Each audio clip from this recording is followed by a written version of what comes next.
A controversial wrestling return, backstage reactions to John Laurinaitis, and more. My thoughts on SmackDown. I'm Luke Owen, and this is the WrestleTalk News. Support WrestleTalk!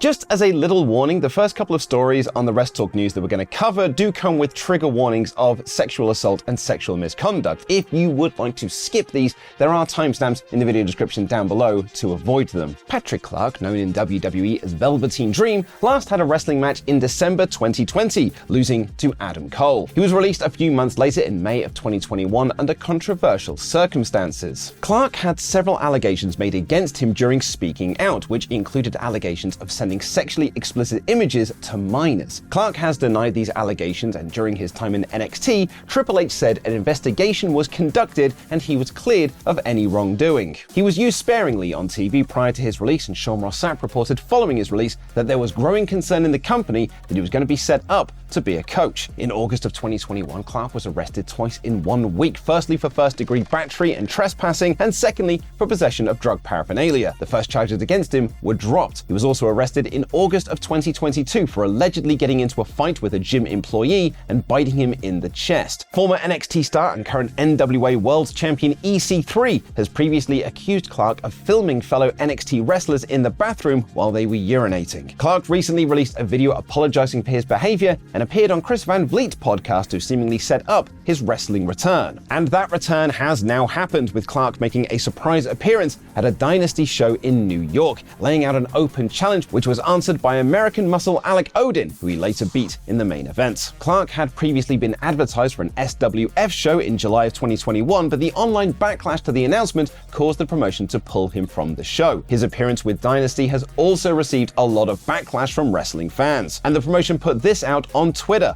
"Last night we did what most others wouldn't. We took a risk on a person and gave them an opportunity for a second chance to fulfill their dream. We stand by that decision. Thank you to the packed house for last night's event." Tara Calloway, who had previously wrestled for the promotion, responded, "As a former member of your roster and a sexual assault victim, I am so beyond disappointed and disgusted. Thank you for showing other victims they are not safe in your locker room or your crowd." This is, of course, a very serious story with a lot of very serious allegations, so I would like you to be sensible in the comments. It's been a few weeks since Janelle Grant's lawsuit against Vince McMahon, John Laurinaitis, and WWE was released, which accused McMahon of sex trafficking. Since then, Laurinaitis' lawyers had released a statement arguing he was also a victim of McMahon's. Though he was not officially named, the case has seen the removal of Brock Lesnar from the company, seemingly for good, as he was reportedly involved in the allegations. Vice released an article which brought Ashley Mazzaro's claims against WWE that she was sexually assaulted during a tribute to the Troop show, which Laurinaitis' lawyers have claimed WWE were aware of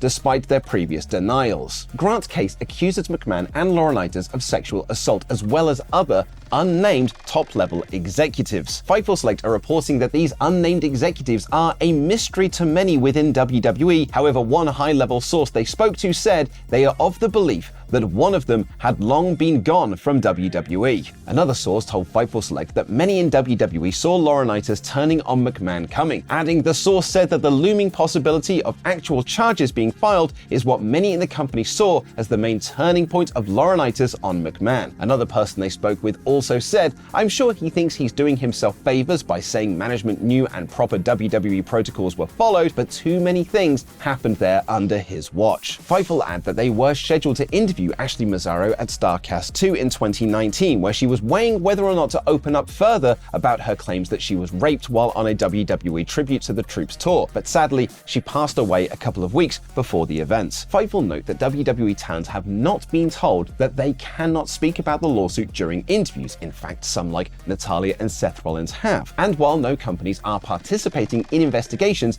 talents from US-based companies have been given the green light to speak about issues or participate in the investigations if they feel comfortable doing so. Fightful have spoken to one talent who is weighing up their options of whether they want to take their story to the media or take legal action. If you've been affected by anything that we have discussed today, there is a link in the video description for our Support Each Other page, which has various links to charities and organizations around the world. Look, it's kind of awkward to shift gears now to other wrestling stories and the SmackDown recap, so I'll just use this clip from our most recent episode of 3 Counts, where Ollie and I reviewed every Elimination Chamber in 3 3 words or less / fewer. Screw you, Edge.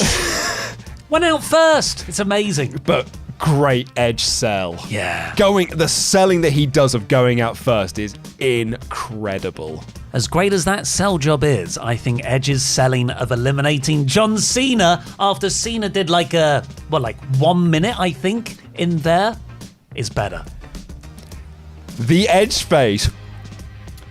Last night, RevPro hosted their high-stakes event in Crystal Palace, which not only saw a dream match of Robbie X versus Mustafa Ali, Luke Jacobs beat the tar out of JJ Gale in a barn burner, and Zack Sabre Jr. just be awesome against Connor Mills, but it also saw the final independent date for Will Ospreay before he heads to All Elite Wrestling. Ospreay went nearly 50 minutes in the main event against Michael Oku in an absolutely brilliant match that was breathtaking live, and he gave an emotional speech afterwards, thanking the fans in attendance and his new boss Tony Khan, who was at the show. The crowd spotted TK early on during the match as he watched on from a box alongside Darby Allin and Orange Cassidy, the latter of which was a surprise entrant in the opening match defending his international championship. We've got plenty of photos and videos from the event being posted to our Instagram. It was an emotional goodbye from Will, and yes, I did shed a tear and felt like a true celebration of independent wrestling in the UK. But hey, what about what happened on SmackDown? It's time for my quick recap of SmackDown, aka the one where The Rock pointed his thumb at Roman Reigns' Let Speculation Run Wild edition of SmackDown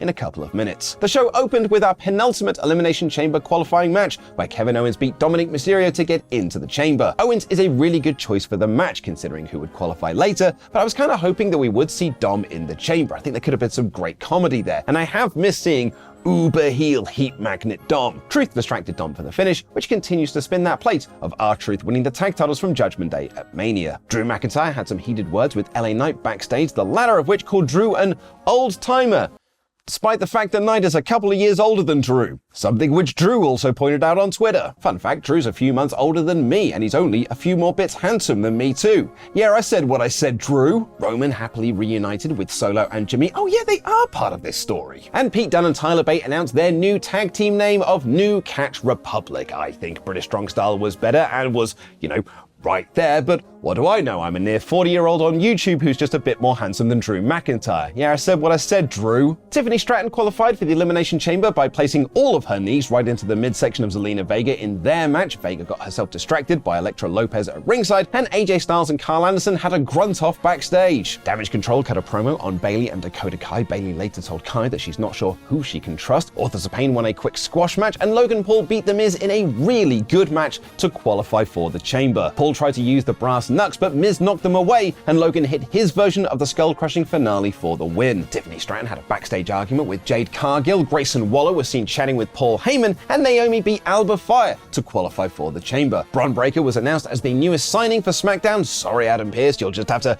get a drink or something. And then the Bloodline came out for their main event segment. Roman and crew came out first and called the crowd dumb and officially welcomed The Rock into their faction. Rocky came out to another mixed response, and he proper played up the Hollywood heel Rock persona. He wore a vest, he called the crowd fat and inbred, he said sing-alongs were over, and it was all just wonderful. I know a lot of people are saying this is like 97, 98 Rock, but for me this was 2003 Rock, the Hollywood Rock one. And the crowd did boo him when he did his heel stuff, but also cheered for him because he's The Rock and he's a legend and he's a big star. Rock told the fans that they had everything for a great Mania and they blew it by wanting Cody, and then, well, he said that didn't make sense. He said that the 49ers lost to the Saints, so they've gone to the back of the line and now have to fight to get another shot at the Super Bowl. He said that Cody lost last year, so now he needs to do the same thing and not just demand a title shot.